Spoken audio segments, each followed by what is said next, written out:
Hi, everyone. On behalf of IUG, I would like to welcome you to today's webinar, AI Service Management in Action, presented by Versailles. Thank you for participating in today's webinar and for your continued support in this IUG program.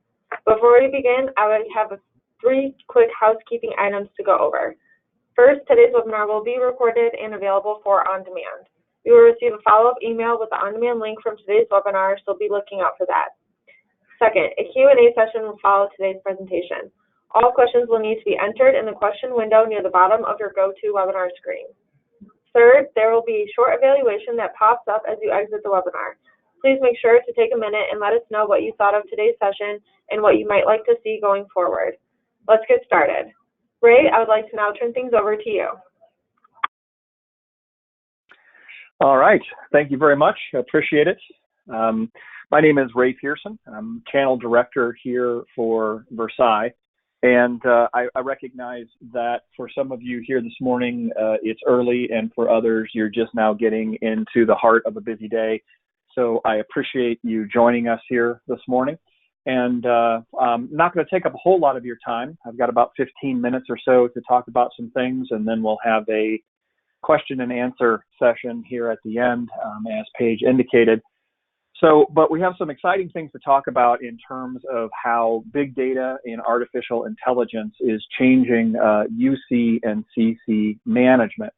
So we're going to talk a little bit about some of the practical ways in which artificial intelligence and big data can benefit organizations, and then where AI development is heading as it relates to UC management. And as a company that uses big data analytics to power its own AI engine, we'll let you know how we are delivering insights to our customers today, and then what we plan on doing in the future. So I have a challenge for you, something for you to think about as you think about your day-to-day activities. When you're troubleshooting an issue in your UC or CC environment, do you leverage your past experience to solve problems? Did you maybe perhaps see patterns in behavior and draw a conclusion as to what an issue might be or could be? Or perhaps maybe you've used that information and your experience in the past to determine what a problem wasn't. I'm sure that we've all had those times where we've used information and experience to get down to a root cause and do it much faster than we did before. Well, what if you could benefit from thousands of customer technology deployments across the globe, and then use that information to maybe improve your own operation, predict where problems might affect your business, or even better, eliminate the impact before it even starts? Well, cloud-based UC management platforms can do this given the amount of anonymized data that can be collected and analyzed. If you've got an on-premise service management or monitoring solution, that platform can really only be as good as your individual environment. It's going to be somewhat myopic in its approach to analysis in artificial intelligence. So let me just show you a quick stat to kind of tell you what I'm talking about here. So we can make this statement that when we look across global installations, that about 80% of those enterprises have inadequate failover or redundancy, even if they think they have it in place. So we can do that because we can look across the entire customer base and draw conclusions from big data analytics. So the real question becomes, how can you best use this knowledge to mitigate your own risk? And that's a little bit about what we're going to explore today as we talk about artificial intelligence and how UC service management becomes AI service management. Okay, so the first thing that we have to get out of the way is when Versailles talks about artificial intelligence, we're talking about analytical AI.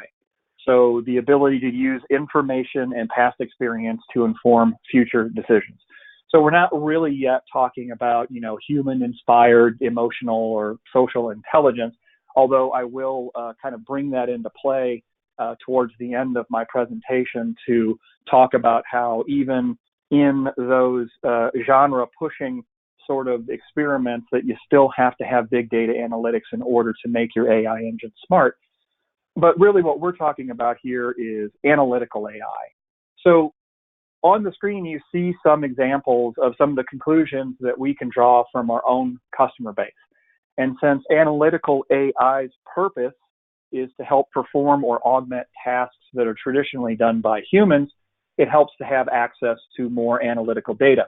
In other words, the more data that you have, the smarter your AI can become. So I just wanted to point out a few of these because I think they're really interesting. And this is the type of stuff that we do a lot, and we share it with the public at large because we think it's really interesting to look at this stuff and see how trends are changing. So we know from looking across the customer base and extrapolating that about a third of all businesses that have contact center, they have call flow issues where they are giving poor customer experience to their end user customers. And we don't need to call into a contact center to gather that data. There are a lot of things that happen within a UC or CC environment that when collected and analyzed can tell you that a customer is receiving dead air, for example, or a customer has been delivered to an area they can't escape. So we're able to draw that conclusion via big data analytics. Also, we know that over the past 3 years, we've seen a 23% reduction in voice quality. And we know that part of that is because there's increased contestation on the network. And, that whole idea of voice just becoming another application on the data network, it's finally happening.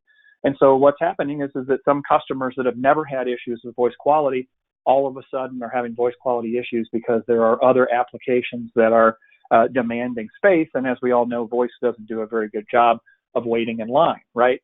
The other thing that we've seen by doing the underlying analytics is that the way that SIP has become more used within organizations, not just from a trunking perspective, but also with endpoints. That additional messaging and bandwidth can also create some voice quality issues.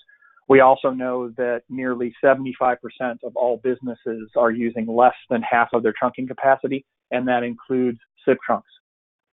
And then we know that almost 70% of all customers can benefit from some sort of right size. So whether that's from a trunking perspective to save money that way, or to reduce license counts and so on and so forth, we know that that exists because we're doing that big data analytics, and we can take those smarts and do some pretty cool things with it.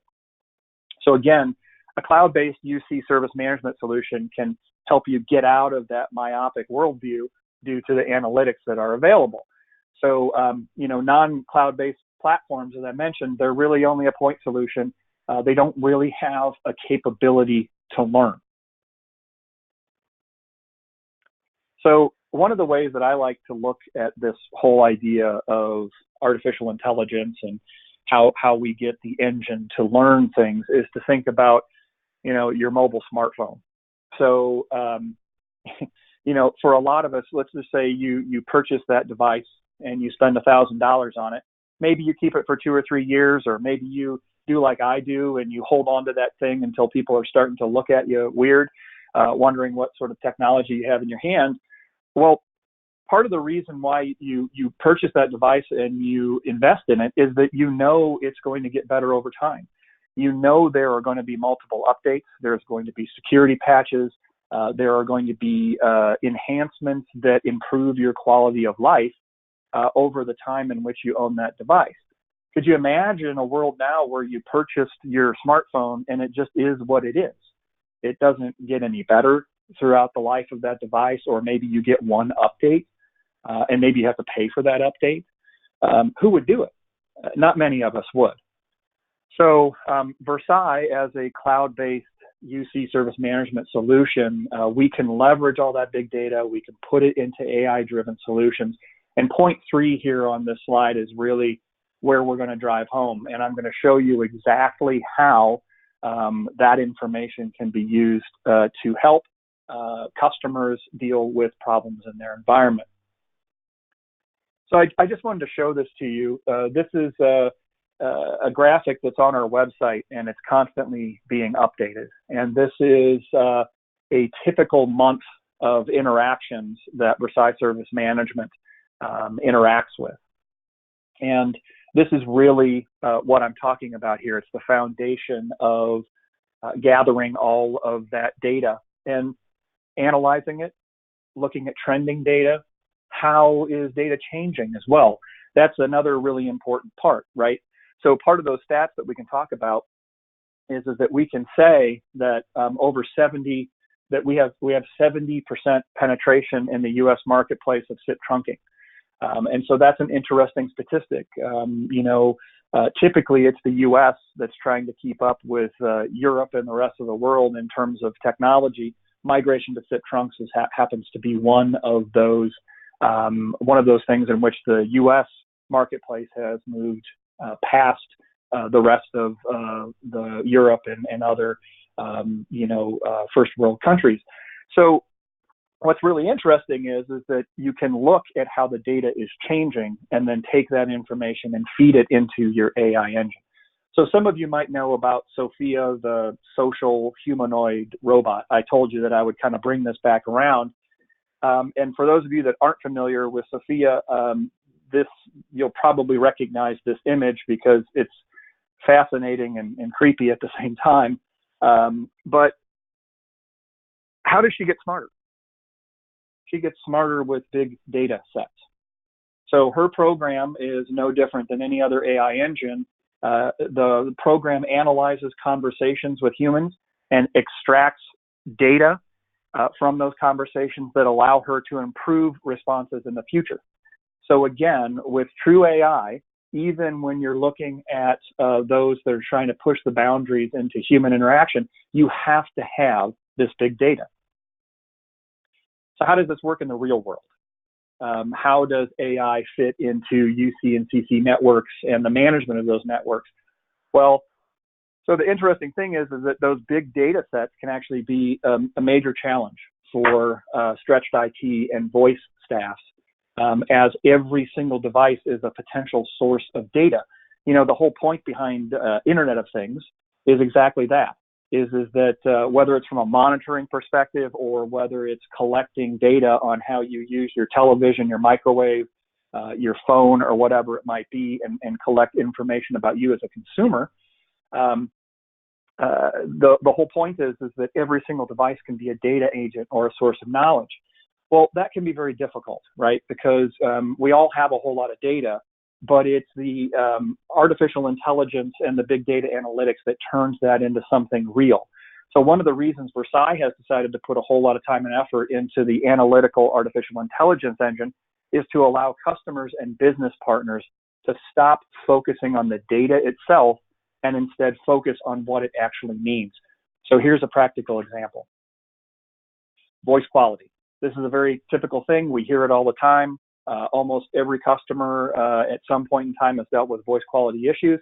It is a major driver of customers that come to us and ask for help. So the problem is that most non-cloud platforms are going to focus on the top of the stack, RTCP. And don't get me wrong, if you're dropping packets, that's an important piece of information and it can cause problems. But what about everything else?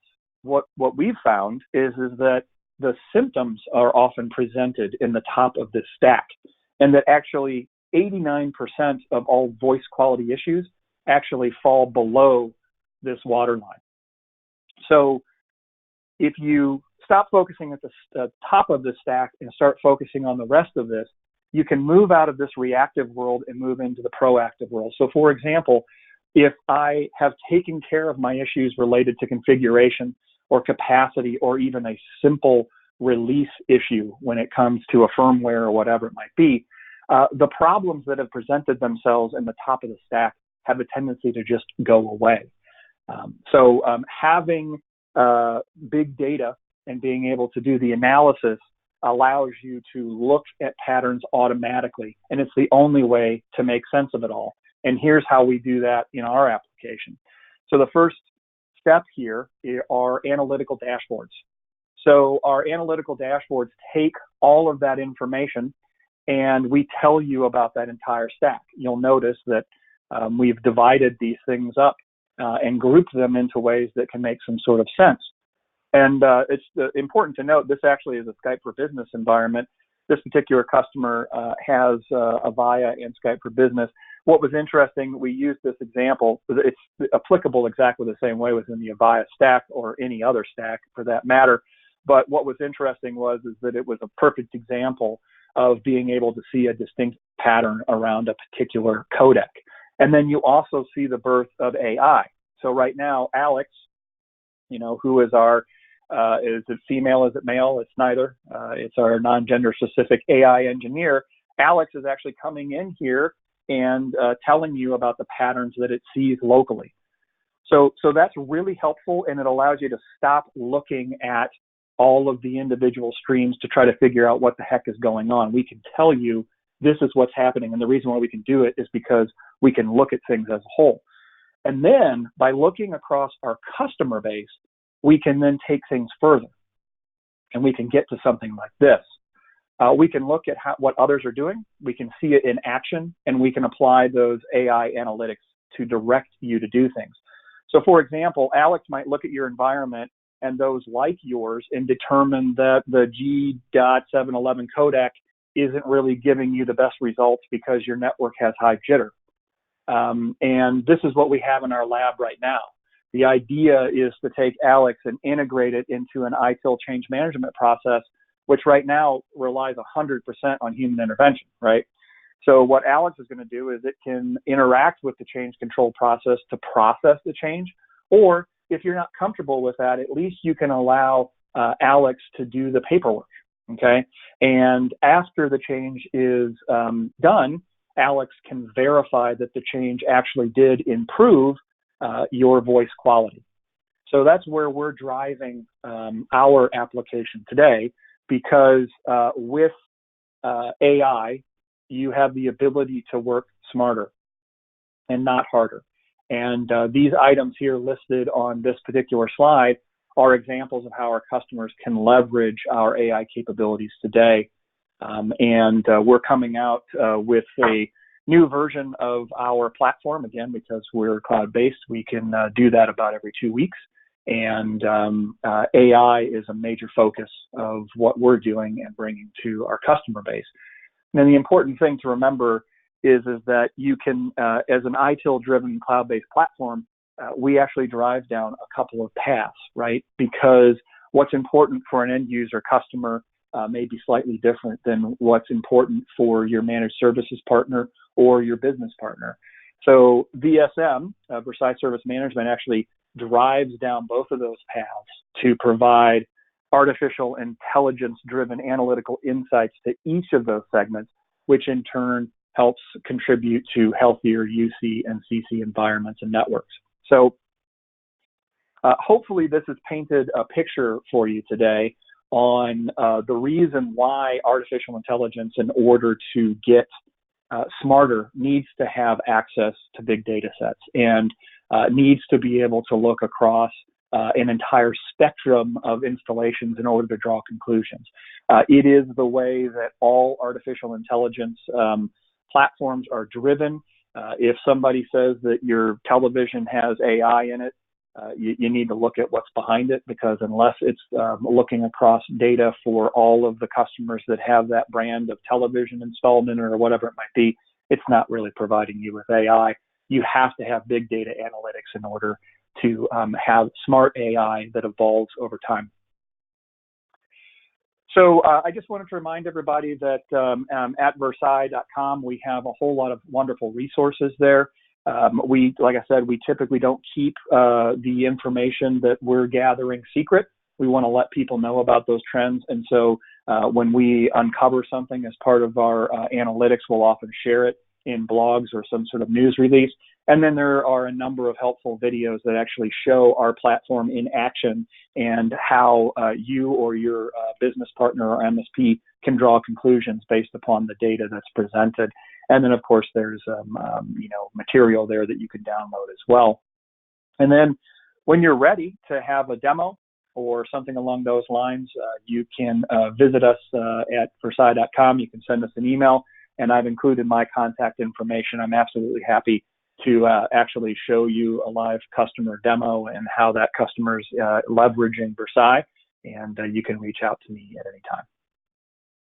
So I think at this point in time, we'll open it up. We've got just enough time for some questions if there are any. And I thank you again for coming and spending some time with us here today.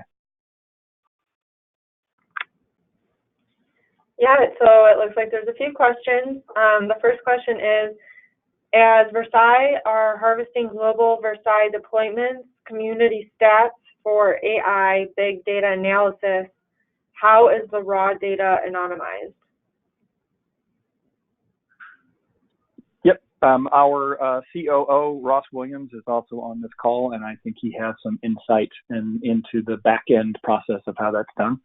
Good, sir? Well, I guess the questions around the safety and security of the data. The customer databases are all separated. Our application is hosted in Microsoft Azure, and we make use of both physical and logical separation of customers' data, so it's all completely safe and tucked away. Azure, of course, is everywhere. The data centers are located in various geographic regions all around the planet, and we make use of that geographical storage as well. Data, of course, is all encrypted in case anyone's concerned about that. The way we use our AI analytics, the data is anonymized, so any reference to any sort of individual customer is removed and is just presented as the raw technology-related information, if you like. All right, the next question is, trunk capacity may be intentionally over-provisioned for avalanche/bursty call scenarios or inflow for BCDR, a rare event. Yes, actually, that's a really good point, and that's one of the benefits to being a cloud-based solution, because we don't have to really think about what we're doing in terms of storage. We can collect information over a period of time. So you're absolutely right. Some folks may be over-trunked because they have seasonal capabilities or they've got particular things that they do that take up large amounts of bandwidth. And the good news is that the individual customer analysis there will look at your environment over a period of time, and you can take into account for those times in which you are purposely over-trunked. If you can only pull a snapshot or you have to manually go in every single day and look at your usage, that can become a whole lot more difficult. So you're absolutely right. That analysis is done all the time to accommodate for those contact centers or other businesses that have natural spikes in their traffic. Does your AI engine look at community stats for warnings/alarms to make a prediction to try and proactively prevent a service-affecting incident from occurring? Yeah. So today we do query the various solutions to bring to the attention of the customer or the business partner or MSP things that are happening in the environment that will lead to a problem. And that could be something as simple as difficulty of a media gateway talking to its controller where it hasn't gone down, but you can see that there's some stuff going on there. That's a really good example of an underlying event that will eventually cause problems, and we do notify on that. And where we're driving this, though, is to, as I mentioned in one of my last slides, is in our lab, where we're driving our artificial intelligence engine today, is to, when you're in the platform or if you've got a workflow set up as a business partner to let you know about certain things, well, Alex will be a whole lot more insistent and say, hey, I've noticed this particular thing, you should intervene by doing X, or as I hinted to, I'm going to intervene by doing this if you'd like me to do that. So today, we actually do take that information and we look at events that happen across the environment that are not necessarily alarm generating events.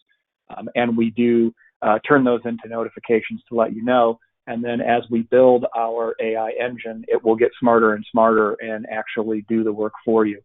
Because if you're not driving to that, you're not really driving to the heart of the problem, which is that we're all busy and it's really, really difficult to do the analysis. And if you can have the aid of, artificial intelligence to make and draw those conclusions for you, it makes your life a whole lot easier. Someone said, we have our site. What do we need to do to access Alex? Yep, good question. So Alex is currently embedded in a couple of our dashlets. And so there is a voice quality metrics summary dashlet in which Alex will look at your environment over a 24, 12, 6, or 1 hour period and draw those conclusions, so that that picture of the dashlet that I showed, that's in our application today. We also have an IP endpoint dashlet, which will look at the configuration of endpoints. So we had mentioned that a lot of call quality issues are actually related to configuration or capacity management. And so that's another analytic dashboard that you can leverage today. And we will be coming out with new dashlets like that that utilize Alex. It is where the vast majority of our development is going right now, is to do something with all that data that we're collecting and make it make sense to you. All right, we only have time for one more, so I'm going to combine two. What is the core and AI engine as Versailles solution? Is there any readily available use case with AWS, and will Versailles be at Engage 2020? Well, I can answer Engage 2020. Yes, we will be there. We're there every year, and we're typically, you have to kind of sometimes search for us because we get surrounded by a lot of folks. We do live demos on the spot. So we absolutely will be there. I will be one of those folks that's leading the booth and doing demos. So we'll have our whole global team there, and it's a great time to stop on over. I'll allow Ross to answer the first part of that question, which is just a little bit beyond what I have knowledge of. Yeah, I guess the question relates to firstly around AWS. We're only hosted in Microsoft Azure, so we're very happy with that relationship with Microsoft and the performance and the reach that gives us. So we don't see any reason to change away from Azure to Amazon at any time soon. In terms of the actual technology, the AI engine, while it's kind of represented by Alex, it's actually technology that's embedded in, right across our application. So it is homegrown. So it's owned by Versailles. It's our own work. So it's not using anything that's developed by any third parties. So it's entirely owned by us and developed by us. Thanks, Ross.